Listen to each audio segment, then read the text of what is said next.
औज़ुबिल्लाहि मिनश्शैतानिर्रजीम बिस्मिल्लाहिर्रहमानिर्रहीम। अज़ीज़ दोस्तों, नौजवानों, मुझे सुनने वाली मेरी माँ और बहनों, आज लाइव आने का एक अहम मकसद है और वो मकसद ये है कि नौजवानों को आपकी तारीख़ बताई जाए, आपको बतलाया जाए कि 17 सितंबर 1948 के दिन हैदराबाद दक्कन की तारीख़ का क्या हुआ था। आज हम इंडिया के शहरी हैं, सिटीज़न हैं, लेकिन उस वक्त के लोग एक अलग रियासत में रहते थे। एक बहुत बड़ा स्टेट था, उस स्टेट का नाम था हैदराबाद दक्कन। कई सदियों तक मुसलमानों ने इस शहर को बनाया, बसाया, इसको खूबसूरती दी। चार मीनार से लेकर सालार जंग म्यूज़ियम से लेकर किले गोलकुंडा, ये तमाम चीज़ें उस दौर की, उस तारीख़ की यादगारें हैं। मक्का मस्जिद, ये तमाम तारीख़ी मोनूमेंट उस ज़माने में बनाए गए। पहले कुली कुतुब शाह ने इस शहर को बसाया। 7 पीढ़ियों तक कुली कुतुब शाह की हुकूमत चलती रही। उनके 7 जनरेशन के बाद आसिफ जाही डायनेस्टी आई।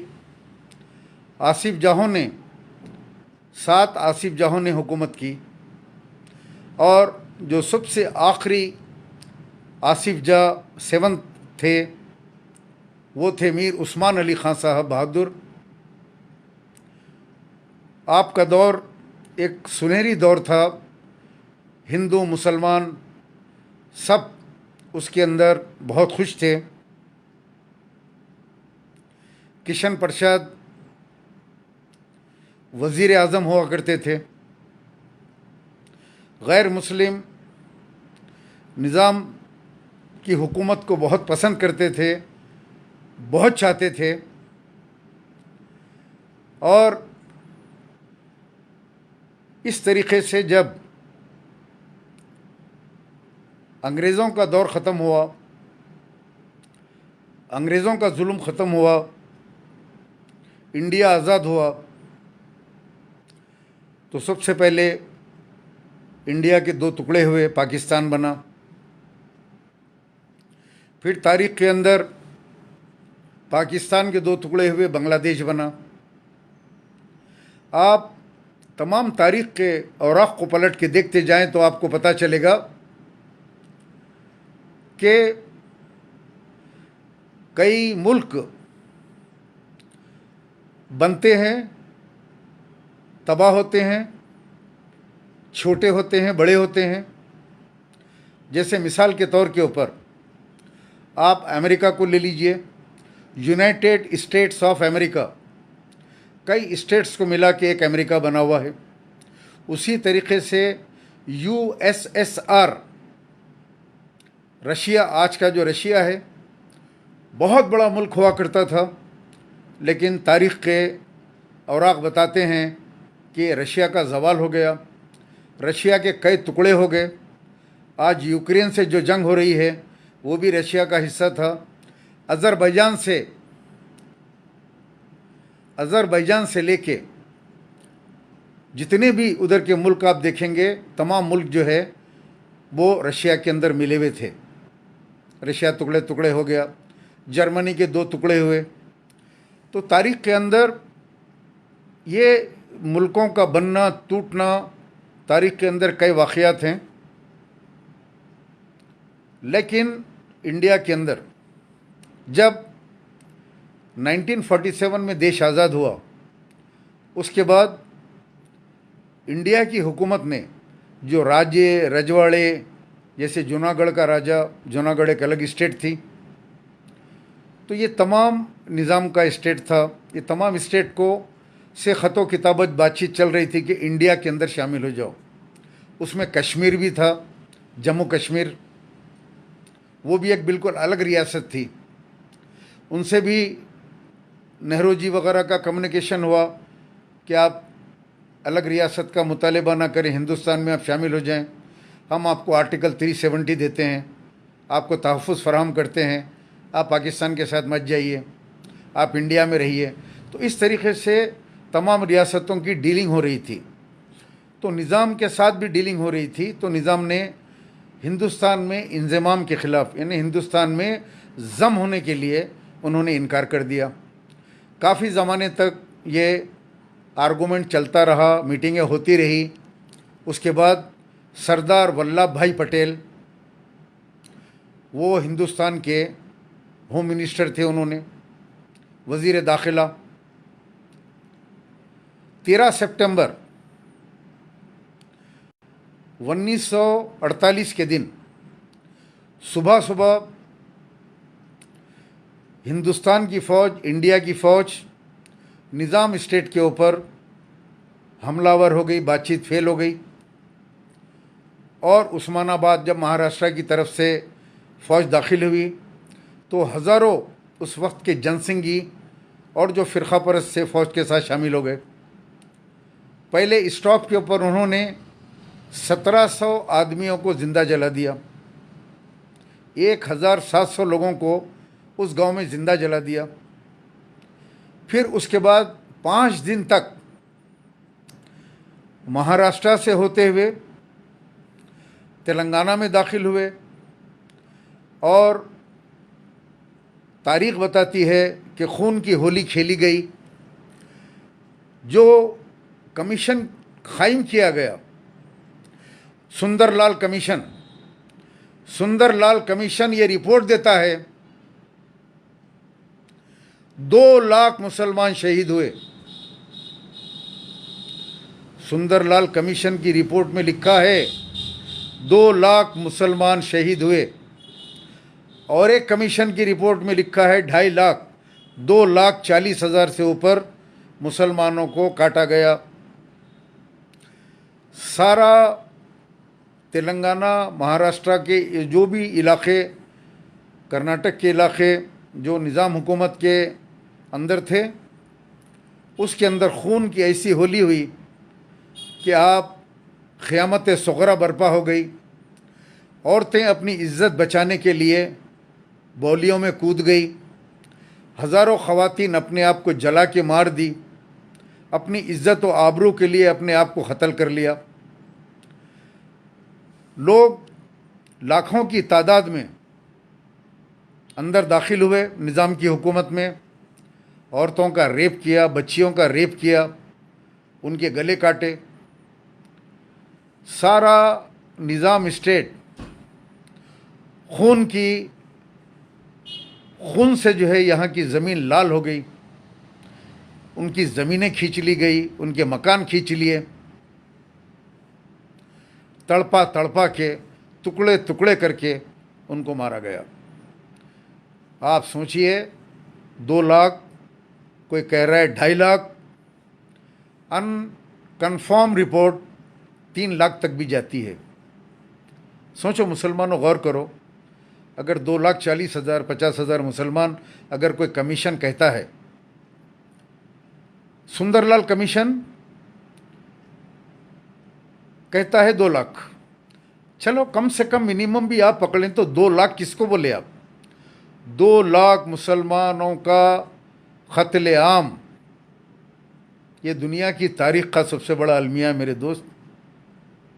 खाली तसव्वुर करो, 2 लाख, 2.5 लाख किस तरह काटे गए होंगे, किस तरह जगह जगह लाशें पड़ी थी होगी, किस तरह माँ और बहनों की अस्मतें लूटी गई होगी।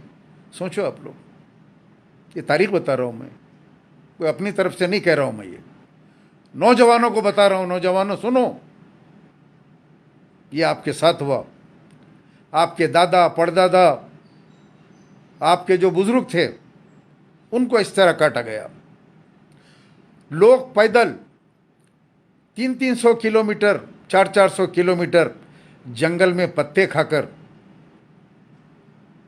पानी नहीं है, पानी की प्यास से तड़पते हुए पैदल पैरों में उनके पैर कट गए, रास्ते में लोग मर गए, जंगलों से होते हुए हैदराबाद के अंदर पहुँचे।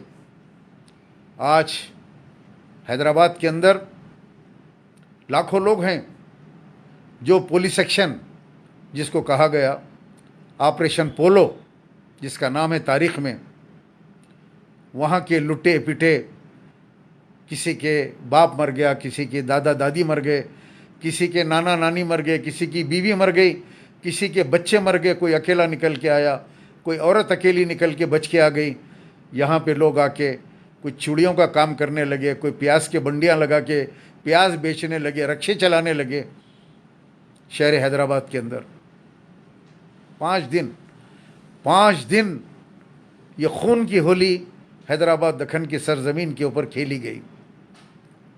आज भी संतोष नगर में एक साहब हैं, मैं उनका नाम भूल रहा हूँ, 6 साल की उनकी उम्र थी, अब तो बड़े बुज़ुर्ग हैं वो कहते हैं कि मैं छोटा सा था, 6 साल की मेरी उम्र थी, मेरी आँखों के सामने मेरे वालिद को मारकर उनके 70 टुकड़े किए गए, 70 पीसेस।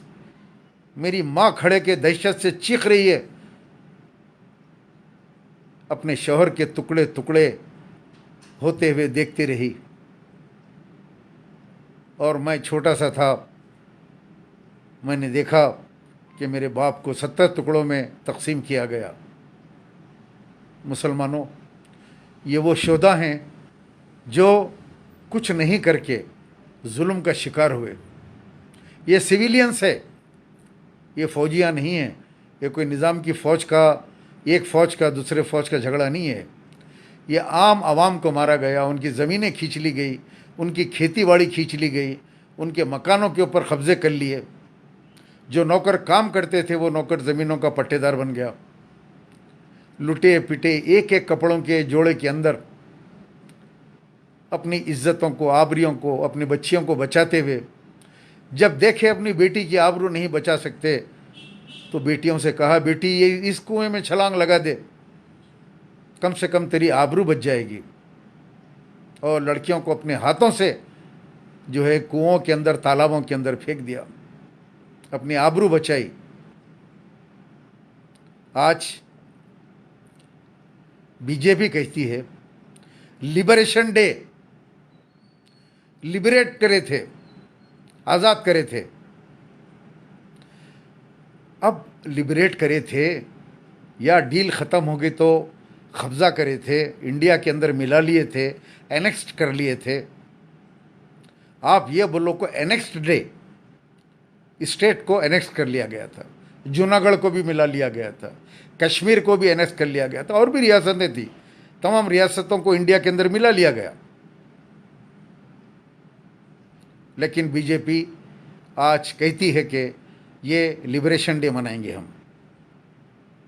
चलो ठीक है, वो तो बीजेपी है, आरएसएस है, लेकिन बड़े अफसोस का मुकाम है, शर्म आनी चाहिए असदुद्दीन अवैसी को,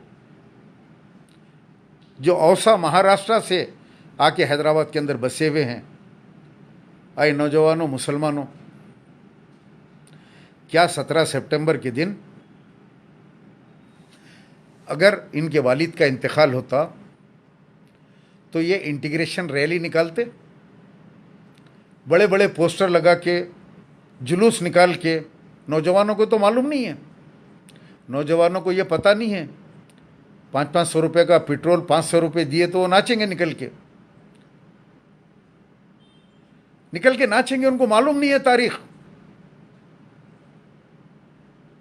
उनको नहीं पता है कि उनके दादा परदादा किस तरीके से काटे गए। जो बुजुर्ग बचे हुए हैं आज, जो जिंदा हैं, जो उम्र के एक हिस्से को पहुंच गए, उनको मिलो, उनसे पूछो क्या हुआ था, कैसा लाशें, जंगले सहरा पूरा जो है लाशों से भर गया था। 2.5 लाख मुसलमान कोई मामूली बात नहीं है, हर जगह लाशें लाशें। पत्थरगट्टी आज जो देखते हैं चार मीनार, उसके पास वहाँ भी टैंक खड़े हुए। मैंने तारीख़ में देखा, अखबार की कटिंग देखी कि वहाँ भी टैंक खड़े हैं, पत्थरगट्टी के ऊपर टैंक खड़े हैं। तो दोस्तों, दर हकीकत what is the meaning of integration day, ये उसी आदमी से पूछो जिसने 2 साल से ये तमाशा शुरू किया, जिसका नाम असदुद्दीन अवैसी है। उनसे पूछो भाई, ये इंटीग्रेशन क्या है? What is the meaning of integration? कौन सा डे मना रहे हैं आप?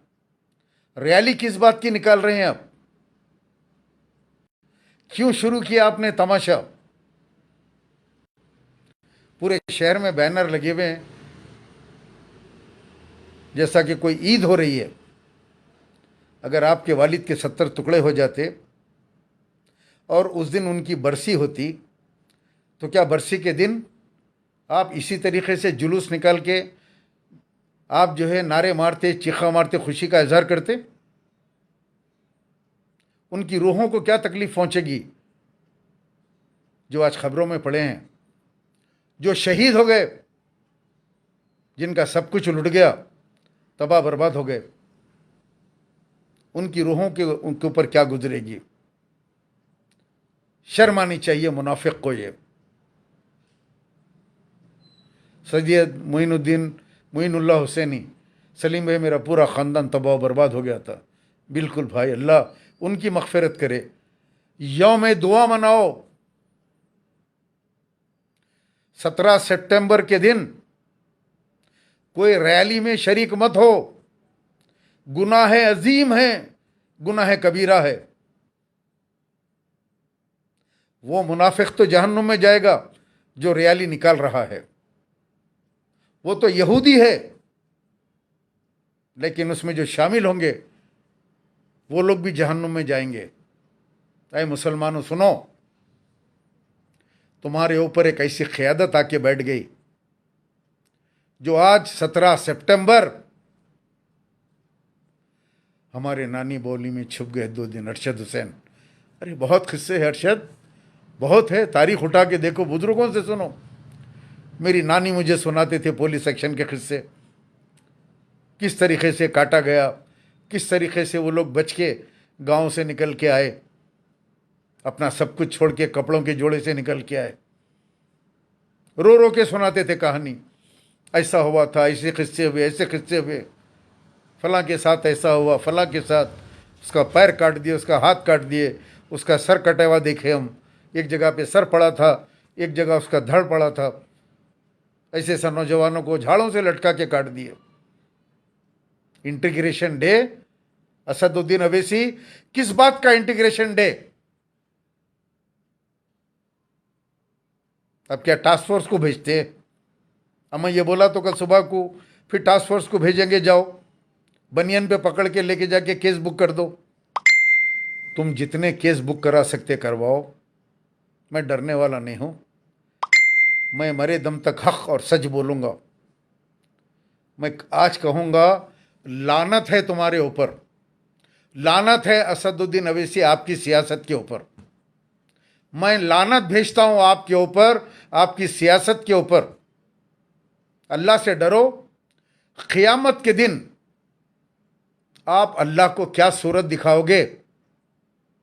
लोगों को तो जमा कर लोगे, 1000-1000 रुपए देके एमएलए को, कारपोरेटरों को कहोगे कि 100-100, 200-200 बच्चों को लेकर आओ। वो लोग लाएंगे पैसे देके, 1000-1000 रुपए देके तुमको खुश करने के लिए लाएंगे, और तुम जुलूस लेके जाओगे। लेकिन उसका मकसद क्या है? कौम को गुमराह करना। याद रखो मुसलमानों, तो कौम दुनिया में तरक्की नहीं कर सकती जो कौम अपने तारीख से वाकिफ नहीं होती। मुसलमानों, तुम्हारे लिए तुम्हारी तारीख से वाकिफ होना बहुत ज़रूरी है, वरना तुम ख़त्म हो जाओगे। तुम्हारी दास्तान भी ना होगी दास्तानों में।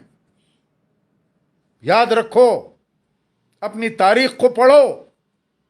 जाओ नेट के ऊपर जाके देखो ऑपरेशन पोलो, जाके देखो पुलिस एक्शन।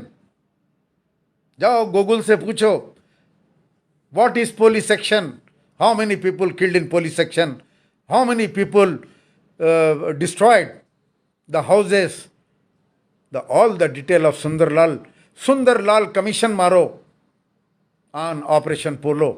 आपको सारी तारीख मिलेगी, पढ़ो पढ़ो, अपनी तारीख पढ़ो, तुम्हारे ऊपर क्या जुल्म हुआ था पढ़ो। और उसके बाद ये नाफिकार असदुद्दीन अवैसी, ये शेरवानी, टोपी, ये जुब्बा, ये सारा तमाशा और ये शैतानी मंसूबे, शैतानी काम, आपको कुछ करने की ज़रूरत नहीं है। 17 सितंबर के दिन आप ऐलान करो, आप दारुसलाम में जलसा करो, कौम को बताओ 17 सितंबर 1948 के दिन 5 दिन क्या हुआ था। 13 सितंबर से 17 सितंबर तक हैदराबाद दक्कन के ऊपर क्या गुजरी थी, मुसलमानों को बताओ। नहीं, इंटीग्रेशन डे मनाएंगे, बर्थडे मना रहे हैं। अरे इंटीग्रेशन डे तो तुम साल के 365 दिन मनाओ, हम तुमको मना नहीं करते, लेकिन 17 सितंबर के दिन इंटीग्रेशन डे क्या माने रखता है? किसको खुश कर रहे हो? आरएसएस को, संघ परिवार को, नरेंद्र मोदी को, योगी को? किसके इशारे के ऊपर तेलंगाना में तुम जो इंटीग्रेशन डे मना रहे हो? और 17 के दिन क्यों मना रहे हो? तुम्हारे असलाफ तो उस दिन नहीं मरे, तुम्हारे बाप दादा तो उस दिन नहीं मरे, वो तो औसा महाराष्ट्र से निकल के आ चुके थे, यहाँ पे हैदराबाद में थे वो लोग। अगर वो लोग वहाँ मर जाते तो तुम आज सियासत करने के काबिल नहीं रहते। अगर महाराष्ट्र, लातूर, उस्मानाबाद के अंदर तुम्हारा ख़ानदान उस वक़्त रहता और पूरे कट जाते, मर जाते, तो तुम पैदा ही नहीं होते। तुम पैदा नहीं होते तो आज कौम के ऊपर मुसल्लत नहीं होते और आज कौम को तुम गुमराह नहीं करते। अजीज़ दोस्तों, बुज़ुर्गों, मैं आप तमाम से अपील करता हूँ, अपने सोशल मीडिया पोस्ट के ऊपर कल 17 तारीख के दिन आप उन मरहूमिन के लिए, उन 2 लाख, 2.5 लाख, 3 लाख मुसलमानों की शहादत के ऊपर आप लोग पोस्ट लगाइए। पोस्ट लगाकर आप लोग दुआ की अपील कीजिए मरहूमों के वास्ते। आपके बुज़ुर्ग भी उसके अंदर मौजूद हैं। आप अपनी तारीख़ को समझिए, कैसे हालात से आप गुज़रे। कल आप हुकूमत करते थे, आज ग़ुलाम बना दिए गए। आज आपकी हालत क्या? आज भीख का चिप्पा हमारे हाथ में है। आज हम चीख रहे, हमको 4% रिजर्वेशन दो, आज हमारे को डबल बेडरूम मकान दो। हमको रहने के लिए घर नहीं है, हमको इलाज के लिए पैसे नहीं हैं। कल जब आपकी हुकूमत थी, उस्मानिया हॉस्पिटल, कैसे गांधी हॉस्पिटल, कैसे कैसे दवाखाने, निज़ाम ऑर्थोपेडिक हॉस्पिटल, यूनानी हॉस्पिटल, कैसे कैसे दवाखाने बना के गरीबों का इलाज किया जाता था। लेकिन आज मुसलमान सतह गुर्बत से नीचे गुजर गया। आज भीख का चिप्पा मुसलमान के हाथ में आ गया और वो क़यादत जो मुसलमानों को रहनुमाई करना था, आज वो अपने मफाद के लिए, अपने दौलत को बचाने के लिए, अपने इक़्तिदार को बचाने के लिए आज संघ परिवार का एक हिस्सा बन चुके। और इंटीग्रेशन डे, कल की रैली के अंदर शिरकत करना गोया अपने मरहूमीन को आप जो है तकलीफ़ देने के बराबर है। मैं अपील करता हूँ तमाम लोगों से कि कल की रैली का बाइकाट करें और असदुद्दीन अवैसी का बाइकाट करें, यमायब का बाइकाट करें। आने वाले इलेक्शन में इनको आप ख़तई वोट मत दीजिए, जाके नोटा के बटन पे दबा दीजिए, मगर इनको वोट मत दीजिए। इनको वोट देना गोया ये शैतानी जो ताकतें हैं उसको ताकतवर बनाना है।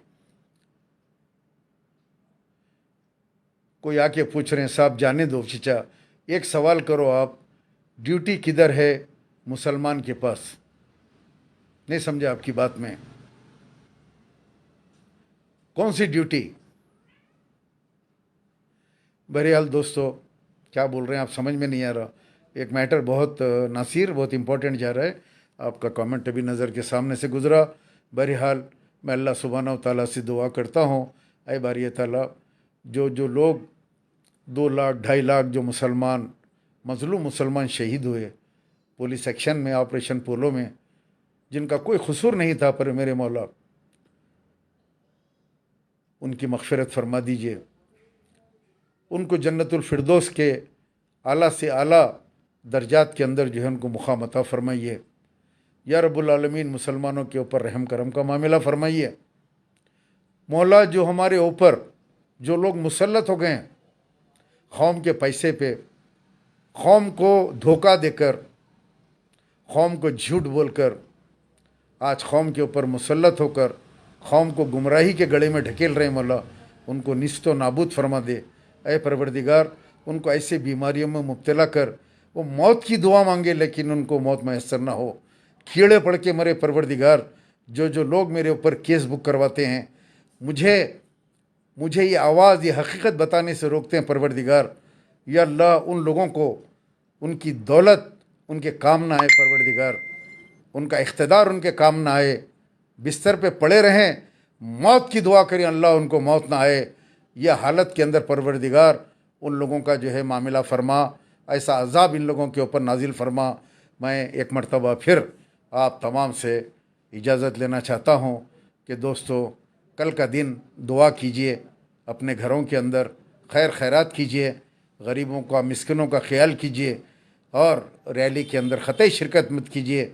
उस तरफ जाना भी, उस तरफ देखना भी गुनाह है। पर अल्लाह वो तमाम लोग जो रैली में जा रहे हैं उनको हिदायत अता फरमा कि वो ऐसी रैली के अंदर ना जाएं, परवरदिगार, जिससे परवरदिगार आपके परवरदिगार आपके बंदों की शहादत और उसके अंदर खुशी का माहौल बनाने वालों को परवरदिगार निस्तो नाबूद फरमा दे। अस्सलाम वालेकुम